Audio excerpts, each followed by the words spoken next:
जय श्री कृष्ण फ्रेंड्स, राधे राधे। कैसे हैं आप सब? आई हो बाल गोपाल की कृपा से सभी स्वस्थ और मस्त होंगे। तो फ्रेंड्स, बाल गोपाल की सेवा चैनल में आप सभी का बहुत बहुत स्वागत है। तो फ्रेंड्स, आज की कहानी का शीर्षक है नित्य का नियम।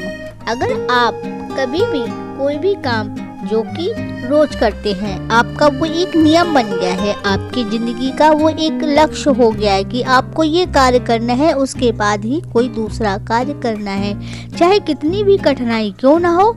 लेकिन आप उस कार्य को किए बगैर अगर नहीं रहते, या मंदिर जाना, या सूर्यदेव को जल देना, या भजन सुनना, या कीर्तन में जाना, कोई भी ऐसे कार्य हैं जो आपके रोज के नित्य के नियम बन गए, जब तक आप उस कार्य को ना कर ले, आपको बेचैनी रहेगी, मन में कोई कार्य करने की इच्छा नहीं होगी।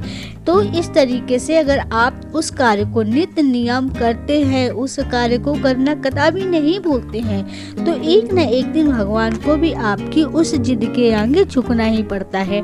तो मैं आपको कुछ आज इसी तरीके से एक रोचक कहानी लेकर आई हूँ। कहानी बहुत ही अच्छी है, पूरी सुनिएगा, और अगर पसंद आए तो प्लीज चैनल को सब्सक्राइब करना मत भूलिएगा, क्योंकि आपका एक एक सब्सक्राइब हमारे लिए बहुत ही महत्वपूर्ण है। तो फ्रेंड्स, कथा कुछ इस प्रकार से है। एक ब्राह्मण था, उसका पुत्र था जिसका नाम जो कि रमेश था। वह सुबह नहाता और नहाने के बाद सूर्य जी के दर्शन करता, सूर्यदेव के, और उसके तुरंत बाद अपनी माँ को कहता कि माँ मुझे खाना दे दो। तो माँ ने एक दिन कहा, बेटा कोई तू नित्य नियम रखा, जैसे कि रोज लोग सुबह सुबह नहा करके मंदिर जाते हैं, पूजा पाठ करते हैं, बाद में खाना खाते हैं या अन्य कोई कार्य करते हैं। तू तो सीधे स्नान करके सूर्य देव के दर्शन करता है और खाना जो कि भोजन मांगने लग जाता है।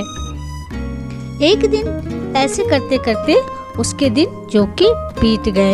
एक दिन सूर्य देव ने सोचा रमेश की परीक्षा लेनी चाहिए, देखते हैं कि वह मेरा कितना सच्चा भक्त है। ऐसे में एक दिन सूर्यदेव जो कि बादल में छुप जाते हैं और रमेश को सूर्यदेव नहीं दिखते हैं।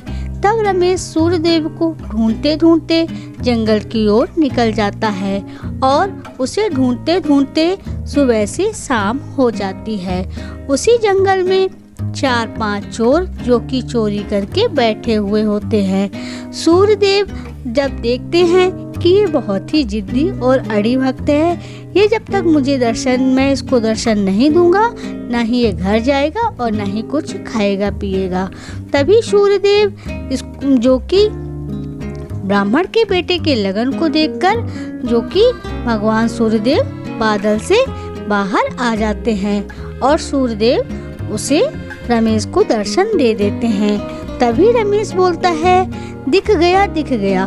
तो वो चारों चोर एकदम से घबरा जाते हैं कि इसे क्या दिख गया, परेशान हो जाते हैं कि कहीं हम लोग तो इसे दिख नहीं गए।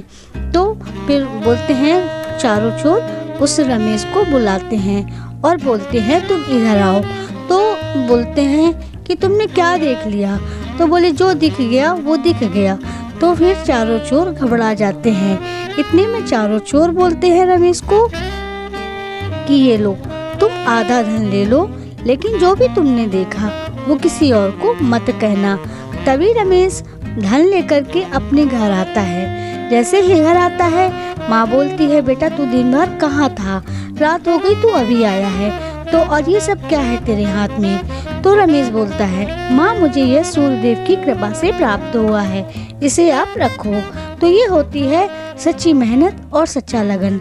अगर आप सच्ची मेहनत से, और आपका कोई नित्य नेम होता है, आप रोज का नियम बनाते हैं कि मुझे ये कार्य करना ही करना है, तो एक न एक दिन भगवान को भी आप प्रसन्न कर पाएंगे।